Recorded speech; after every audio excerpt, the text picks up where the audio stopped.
जब संपूर्ण वैभव होते हुए भी प्रभु श्री राम का मन व्याकुल था, तब गुरु वशिष्ठ के ज्ञान ने उन्हें विषाद से बाहर निकाला। सुनिए बकुल जी की वाणी में। जय श्री राम। स्वागत है सभी का। और मैं आपसे ये आशा रखता हूं कि आप बहुत ही खुश भी होंगे और बहुत संतुष्ट भी होंगे। हमारे ऊपर गुरु की कृपा बरस रही है तो ही हम इस ज्ञान में आगे बढ़ सकते। बिना कृपा ये हमसे नहीं होगा। तो आज 24 मार्च है। देखते हैं आज के मणिके में क्या है इस योग वासिष्ठ महारामायण में।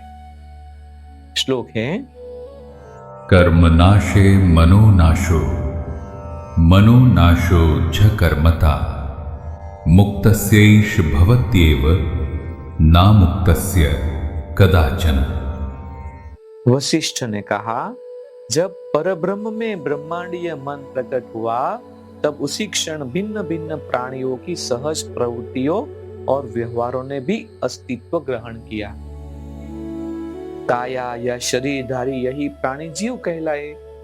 अब जो मन में जो कल्पना हुई और तरह तरह के कल हमने देखा कि जीव उत्पन्न हुए, देखते हैं क्या होता है।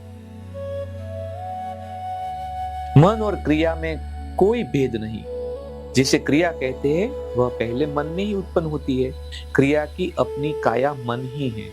इस प्रकार क्रिया कुछ और नहीं, चेतना में ऊर्जा की मात्र हलचल ही है और यह निश्चित रूप से अपना परिणाम भी दर्शाती है। जब इस प्रकार की क्रिया समाप्त होती है तो उसके साथ साथ भी समाप्त हो जाता है, और जब मन ही नहीं रह जाता तब क्रिया भी नहीं रहती। ऐसा मुक्त संतों के साथ होता है, अन्यों के साथ नहीं। जो इसी पृथ्वी के ऊपर जितने मुक्त संत है, जैसे हमारे गुरुदेव है, और किसी के साथ नहीं होता। मन वस्तुतः इंद्रियों के द्वारा होने वाला बोध ही है, और बोध है चेतना में होने वाली हलचल। इस हलचल की अभिव्यक्ति ही क्रिया है। इसके बाद होती है फल की प्राप्ति। मन जो कुछ भी विचार करता है, क्रिया करने वाले अवयव उसे उपलब्ध कराने की चेष्टा करते। अतः पुनः कह सकते हैं कि मन ही क्रिया है। तो भी मन, बुद्धि, अहंकार, व्यक्तिक चेतना, क्रिया, कल्पना, जन्म और मरण, सुप्त प्रवृत्तियां, ज्ञान, प्रयत्न, स्मृति, इंद्रिया, प्रकृति, माया, गतिविधि तथा ऐसे ही अन्य शब्द भर ही है, और जिनका सत्ता से कोई संबंध नहीं। एकमात्र सत्ता असीम चेतना ही है, जिसमें ये अवधारणाएं विद्यमान प्रतीत होती है। अज्ञान से आवृत यही चेतना विक्षुब्ध अवस्थाओं में विभिन्नताएं देखती है और इन्हीं के रूप में अपनी पहचान कर लेती है। इसे ही मन कहते हैं। जब यह मन किसी बोध को दृढ़ धारणा के रूप में मान लेता है तो उसे बुद्धि कहते हैं। मन की दृढ़ धारणा बुद्धि सूक्ष्म।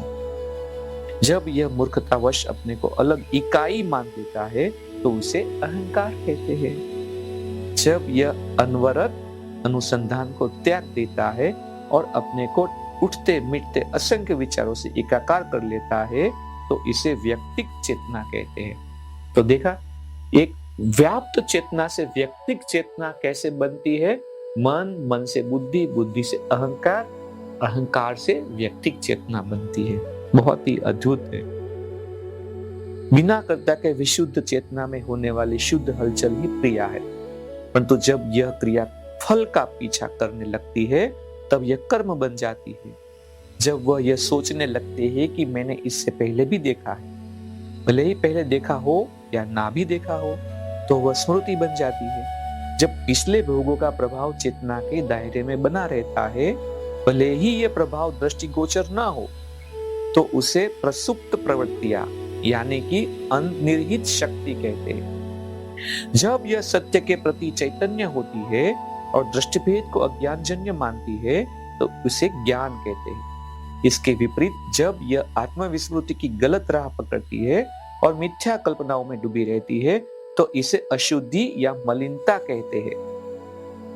ध्यान से सुनिएगा, जब यह अंतर्वासी की आवभगत संवेदनशीलता से करती है तो उसे इंद्रिय कहते हैं। जब यह ब्रह्म में अप्रकट रहती है तो इसे प्रकृति कहते हैं। जब यह आकृति और वास्तविकता में भ्रम उपजाती है तो इसे माया कहते हैं। जब यह अनंत में विलीन हो जाती है तो इसे मोक्ष कहते हैं। जब यह सोचती है कि मैं बंधन में हूं तब यह बंधन है, और जब यह सोचती है कि मैं मुक्त हूं तब यह मुक्ति है। ये बहुत ही अद्भुत ज्ञान है। मैं आपसे ये प्रार्थना करता हूं कि आप इस वीडियो के पिछले वाला हिस्सा दोबारा सुने और साथ में पढ़े भी। इस मणिके को आज यहाँ पे विराम करते हैं। देखते हैं आगे कल क्या होता है। तब तक के लिए जय श्री राम। इस ज्ञान यात्रा में हमारे साथ बने रहने के लिए चैनल को सब्सक्राइब करें और बेल आइकॉन दबाएं।